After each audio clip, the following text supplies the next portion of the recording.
How about now? All right, we're in business. Great. So I write a lot about user engagement, and I teach a class over at the Stanford Business School, as well as to industry. And across the board, when I talk about customer engagement, user engagement, habits, I see the same face time and time again. I want to show you that face right now.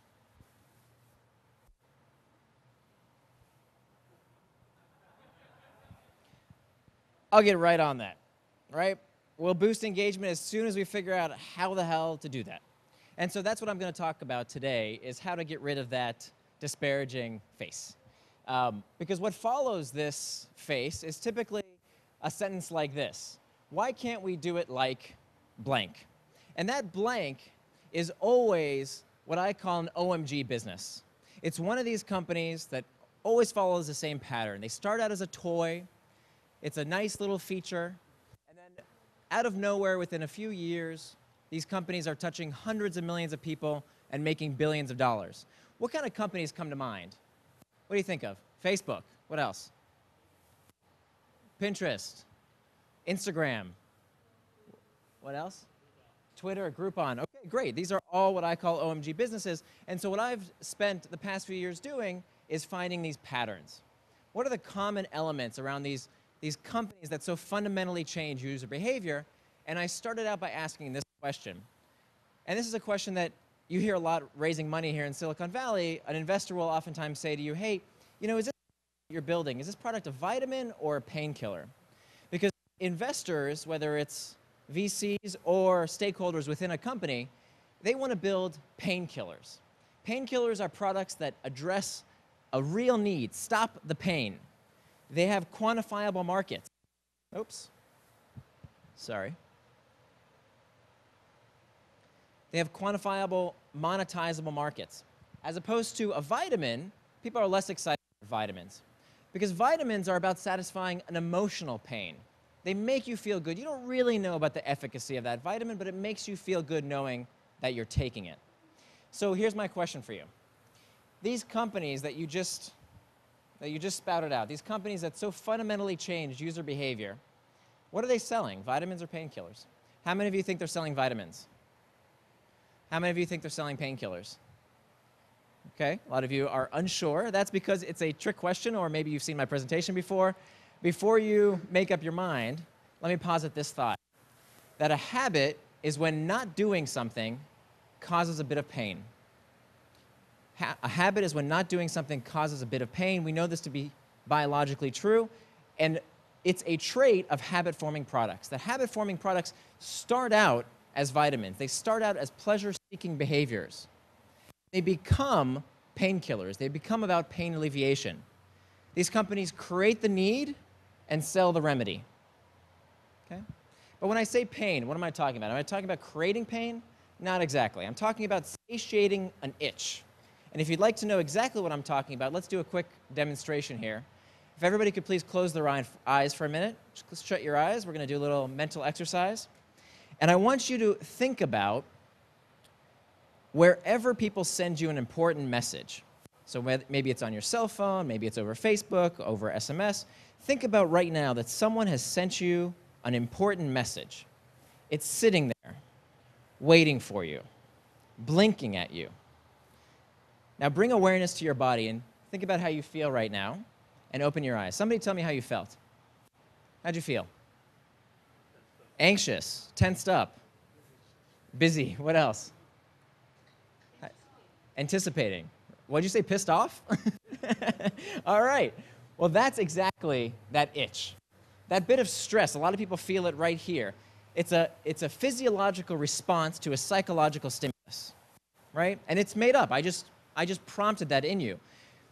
So what we're talking about is satiating that itch. That's a trait of habit-forming technologies, is that they satiate this itch and they create habits, which are behaviors which occur completely or nearly without cognition. So my goal in this very brief talk, and by the way, this is usually a 4-hour workshop or a much longer class when I teach it normally, so we're going to condense a lot of information here, but my very brief goal is that if your business model requires habits, And by the way, not every business model does. Plenty of business models drive customers without unprompted user engagement. That's totally fine. But if your business model does require that users come back on their own, I'm going to share with you a pattern to help you form better product hypotheses. Right? A lot of you use lean methodologies, the build, measure, learn loop. And we know that the most expensive part of build, measure, learn is what? The building. So I want to help you come up with better hypotheses to make sure that you can generate habits the first time so that you can increase your odds of success. Sound good? All right, let's dive in. So this pattern that I've found in habit-forming products is called the hook. And the hook, very simply, is an experience designed to connect your solution with the user's problem with enough frequency to form a habit. A key word here being frequency. Habits require frequent behaviors, and we're talking about a span of sub-week spans. The more frequent the behavior, the more likely they are to become habits. What we find is that these hooks that appear in habit-forming products take users from states of low engagement to high engagement. And products have these hooks in series. So users are moved through a set of hooks to get to a state of high engagement. We're going to walk through what the steps of the hook are. So a hook has 4 stages, 4 phases, kind of like a 4-stroke engine. And by the way, I see some of you taking pictures. All these slides will be available right after the presentation.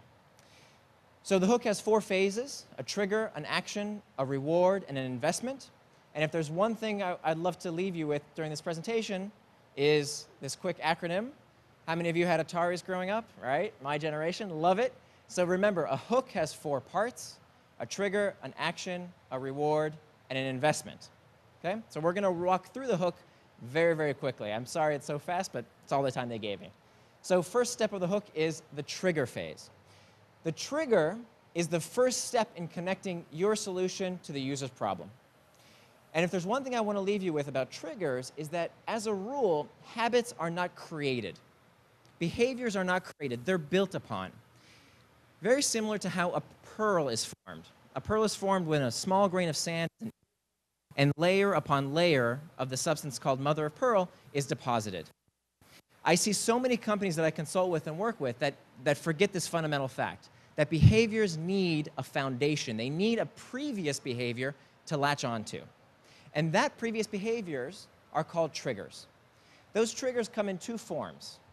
External triggers, where what to do next is in the trigger itself, and internal triggers. So external triggers are things like alarms, calls to action, emails, stores, authority figures. Things that tell you what to do next are external triggers. As opposed to internal triggers, emotions, routines, situations, certain people, places, these things, what to do next, is an association in the user's mind. There's nothing that tells the user what to do next. It's already been programmed, if you will. There's already an association been created. So here's an example of an external trigger. We all love our calls to action in an email where the context of what to do next is right here, dummy. Log in now. But what a lot of people don't recognize is how important internal triggers are. And these internal triggers tend to be prompted by emotions. Not just emotions, negative emotions. So what we do when we feel bored, when we feel lonesome, confused, powerless, where do we go? How do we get out of these negative states is oftentimes a habit-forming technology. And some of the evidence that this is true comes out of research that shows that people with depression check email more. So there's 2 hypotheses on why this is so. One, email makes us depressed. I could probably buy that. But the other hypothesis is that people with depressive symptoms, and we're talking about clinical depression here, feel negative valence states more often. They feel down more frequently, and so they check technology. They use technologies like email to get out of that state, to get out of that negative valence state. And so this is why we can actually predict symptoms of depression based on internet usage patterns. And so think about this in your own life. When you feel lonely, do you use Facebook? Hungry, do you use Yelp and Grubhub? When you're unsure, we Google. When we're anxious, we email. When we're lost, we use GPS. And when you're mentally fatigued in the afternoon between 2 and 4 o'clock, you'd rather be somewhere else. That project you're working on is a little bit too tedious, so you want to escape for a minute. Why not hop onto ESPN or Glam or Pinterest? So what's the takeaway here for us as makers, people who are building these technologies? The takeaway here is that you have to know your customer's internal trigger. Okay? You have to know the narrative to complete this sentence. Every time the user blanks, every time they feel a particular way, that emotional trigger is spurred, they use your product. They use your solution. That's the essence, the narrative for the trigger. After trigger comes the action phase. And the action phase is when doing is easier than thinking. Remember that habits are behavior with little or no cognition. And so actions are about these behaviors where doing is easier than thinking. And the easiest model I know to visualize this, simple enough to be practical, is the B.J. Fogg behavior model. I'm sure a lot of you have seen this. How many of you have seen B.J.'s work? OK, good. Not all of you. So for those of you who haven't seen this, this should be, I think, it provides a great vocabulary to discuss the importance of singular behaviors within your organization. And what Dr. Fogg posits is that any behavior requires 3 elements: motivation, ability, and a trigger to occur at the same time. So we need, for any behavior, any singular action requires sufficient motivation. The activity must be easy enough. So lots of ability means the behavior is easy. A little bit of ability means the behavior is hard. And a trigger must be present. So we just talked about what those triggers are. So let's do a quick visualization so this sinks in. So let's say a phone rings in your life. The last time a phone rang and you didn't pick it up. What's the reason you didn't pick it up? What's that? You were busy. So your motivation was too low, right? The phone was right there next to you. You heard it ring, but your motivation was too low. What's another reason? Didn't know the caller. So that's motivation. Again, too low. What's another reason? You didn't get to it. OK, so you really wanted to pick up the call. You heard the trigger, but it was in the other room, or you were in the shower. It was too difficult to get to. What's one more reason why you might not pick up the phone? Yeah. You don't want to. So that's motivation. OK, what's the reason with triggers? OK, so it's too difficult, right? The ability is too hard. You can't stop the car. You didn't hear. The phone's on vibrate, right? It's on vibrate. You didn't hear the trigger. You really wanted to pick up the call. Your motivation was high. The phone was right there next to you, but it was on silent, right? So triggers must be present with sufficient motivation and ability. So let's dive in real quick. Again, this is the 30,000-foot view. Motivation is the energy for action, as defined by Edward Deci, the father of self-determination theory. And we believe that motivation has 6 factors. And again, I'm not going to spend a ton of time because there's lots of this online that you can go research. But there's these 6 factors to motivate people, to move people up or down the motivation curve by increasing, using our seeking of pleasure, our avoidance of pain, seeking hope, avoiding fear, seeking social acceptance, avoiding social rejection. So these are levers we pull to make something more motivating. Then we have the ability side, right? So how do we make something easier to do or more difficult to do? Here again, we have 6 factors. So we make something take more time, cost more money, require more physical effort, require brain cycles. This is a big one in our field, right? The more complicated it is from a cognitive standpoint, the more difficult it is to understand something, the more difficult it is to do. Okay? Then we have social deviance, non-routine. Just the fact that I haven't done it before decreases my likelihood of doing it in the future. Okay? So very quick overview of the action phase. So after we've triggered the user, they take the simplest action before the reward, comes the reward itself. So the action phase is all about the simplest, minute action in anticipation of the reward. Now it's time to give the user what they came for. And particularly, we find in habit-forming products this variable reward. Now, why is that? It used to be that we believed that, and you've heard a bit of this already, we used to believe that the dopamine system that's centered around the nucleus accumbens within our dead center of our brains was about pleasure. And now we found out a few years ago that actually there's more to the story. That the dopamine response is not really powered, it's not meant to power our behavior through pleasure alone, but through anticipation, through the stress of desire. And the way we know this to be true is that when we do brain scans, fMRI scans, of people receiving a reward, we see the nucleus accumbens, the reward center of the brain, light up in anticipation of the reward and dampen after the reward has been received. Okay? So this stress of desire, this wanting that I induced in this room when I said, think about your email, that itch is right here within the nucleus accumbens. You can see that happening, okay? So how do we supercharge this? How do we supercharge this stress of desire? Is anybody curious? Anybody want to know? Exactly. So the fact that I took that pause and I asked you a question and I introduced some variability is exactly how we induce what I call the endless search. And the endless search comes out of research that I'm sure many of you are familiar with, B.F. Skinner's work around behaviorism and particularly intermittent rewards. So for those of you who might be familiar real quick with the research that B.F. Skinner took pigeons in his case, and when he gave them a predictable reward, meaning the pigeon would click the lever and get a reward when they were hungry, they did so at a regular pace. However, when there was variability, when the pigeon would click the lever and receive 2 pellets, and then next time no pellets, and then the next time another 2 pellets, the rate of response was much, much higher. Okay? So this variability increases response rate because dopamine drives this search, and variability spikes dopamine. So we create this search, this wanting, this endless hunt by spiking variability through the dopamine system. And these variable rewards, when it comes to the products we see all around us, tend to come in these 3 flavors. So what I call the hunt for rewards of the tribe, rewards of the self, and rewards of the hunt. So we'll walk through real quick these 3 main areas of variable rewards. The first is the search for social rewards, what I call rewards of the tribe. So anytime we see mechanisms of cooperation, competition, recognition, social acceptance, sex, empathetic joy, things that are pleasurable because of other people, we find a variable rewards mechanism around rewards of the tribe. Okay, great example of this, of course, Facebook and other social media. Mark Zuckerberg gets married, and 1.2 million people like it. Okay? Think about Stack Overflow. How many of you use Stack Overflow? A ton of you, right? 5,000 questions and answers are submitted every single day. People spend a tremendous amount of time on this site. Why does this work? Because people, they do have a badging and points mechanism, but the points represent more than just points. They represent social status. They represent how valuable you are to the tribe. Next is the search for resources, the hunt. So this stems from our need for food. Food is translated into money, and in modern society, money is translated into information.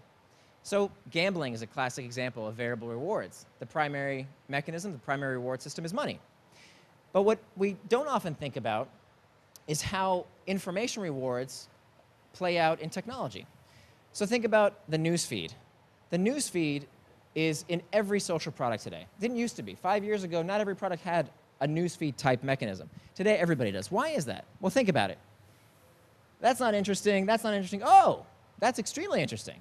It's a variable rewards mechanism. This, pull to refresh, is very similar to this. Okay? Very similar mechanisms at play. And finally, the search for sensation, what I call rewards of the self. So mastery, consistency, completion, competency, these things are all rewards of the self. Some great examples of this might be in gameplay, right? So in World of Warcraft, levels and badges, we're very familiar with these techniques. And for those of you who might not be gamers, I would submit to you that you play this game every day. That need for completion, that need to just check that one last unread message has to do with this variable rewards mechanism around rewards of the self. So the user's been triggered, simplest action before a reward, they get the reward itself, now it's time for the investment phase. The investment phase is special because unlike habits that you see in our daily lives, which are all about a cue, a routine, and a response, 3 steps, products are different. Habit-forming products require this investment phase. It's the point in time where the user puts in something of value into the mechanism, into the system. They pay with something of value, money, time, effort. They increase their likelihood of passing through the hook again because they've invested in it. So it's done in anticipation of future rewards, and it makes the next pass through the hook more likely in 3 ways: loading the next trigger, storing value, and creating preference. So let me show you a few examples. Loading the next trigger. So this investment phase can activate the user and make it more likely for them to pass through the hook again by loading the next trigger. And here's how. So this is an app called AnyDo. It's an Android to-do list. And the first time you use it, the app maker makes you do a bit of work. you have to connect it with your Google Calendar so that when you walk out of your next meeting, your phone says to you, hey, do you have any to-dos coming out of that meeting? Enter them now. So with that bit of work from the investment phase, they've loaded the next trigger. Here's the next way that investments increase likelihood of the next pass to the hook. They store value. So anytime you create content within an app, you store data, you accrue followers, you build a reputation, these are all ways the product improves with use. The more stored value there is in the product, the better it's for the user. And then finally, creating preference. So the investment phase is about how users put effort into the product and actually like it more the more they use it. Because we know that psychologically we have a bias towards investment. That as we invest in a product, as we invest in something, we seek to be consistent with our past behaviors. So let me give you a very quick study. Back in the 60s, 3 minutes? Okay, screw the study. You'll get all these slides later. So just to wrap up, the investment phase is about shaping our tastes and our preferences. And the hook model itself is an experience designed to connect your solution with the user's problem with enough frequency to form a habit. I'll leave you with Atari, trigger, action, reward, and investment. And with these hooks, we take users from states of needing external triggers to internal triggers, from low engagement to high engagement. So here's the final question before I wrap up. What do you do with this? The normal human response right now is to feel icky. The normal response is to think this is manipulative, because that's exactly what this is. So my question to you and my challenge to you is, how do you use this for good? Because until now, too many products have used these techniques for nefarious purposes or maybe time wasters. What I challenge you to do is to cultivate meaning. You know, the world is full of problems to fix. We have no shortage of problems.